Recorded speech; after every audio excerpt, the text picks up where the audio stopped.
They should leave the office and let us walk. Come on there. Bros, tell me come on there. That's the fire.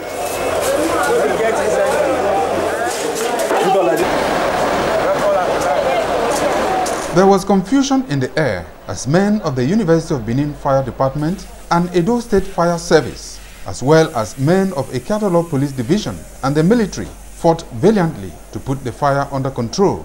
They were joined by youths from Iguosa, Oluku, and environs who said ITV is their own as they ensured that all the salvaged equipment were intact. Sympathizers thronged the premises of independent television and radio on Iguosa, helping to salvage the situation.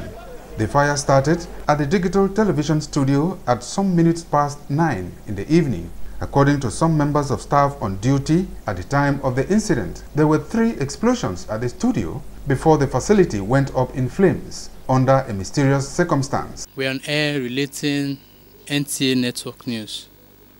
All of a sudden we heard a huge sound. Boof! The first time, the lights dropped. When I checked my TV off air monitor, I was still on air transmitting. Not quite long, we heard another sound again. Boom! The light again dimmed. So I had to rush to call the engineer on duty. He came, we checked everywhere. There was no smoke, no smell of any burns, no wire, no smell at all. Me and the engineer, we ran out. When we ran out, we looked around.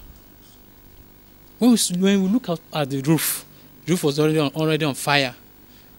So we rushed down to the MCRA again, to the studio area, to check what we can pick. It was when they were outside to go and meet the plant man. That was when they saw the roof was already burning. My colleague was now shouting, "Desire, desire, fire, oh, fire, oh."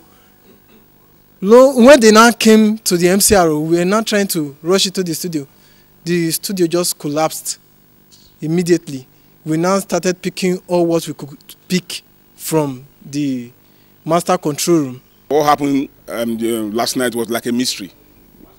Within 5 minutes, this place we are seeing now got down. It's a mystery. Only God can say it. But the good thing that if we were a little bit more longer than 5 minutes, maybe the whole of us that was on duty yesterday would have been no more. Just thank God. And in His infinite mercy, He should unravel what happened here. Because this is not just a mere fire. This is more than a mere fire. I see this situation as a very terrifying situation. It was serious. And the whole building of the studio raised down with a wildfire.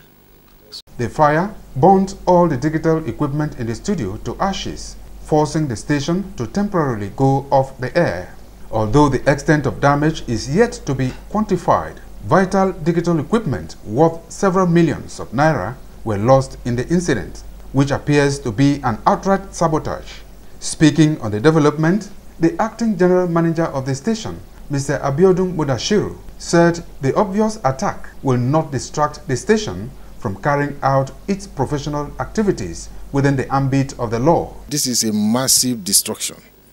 And from the way it happened, you don't need to be told that somebody must be behind this. This is an obvious case of arson.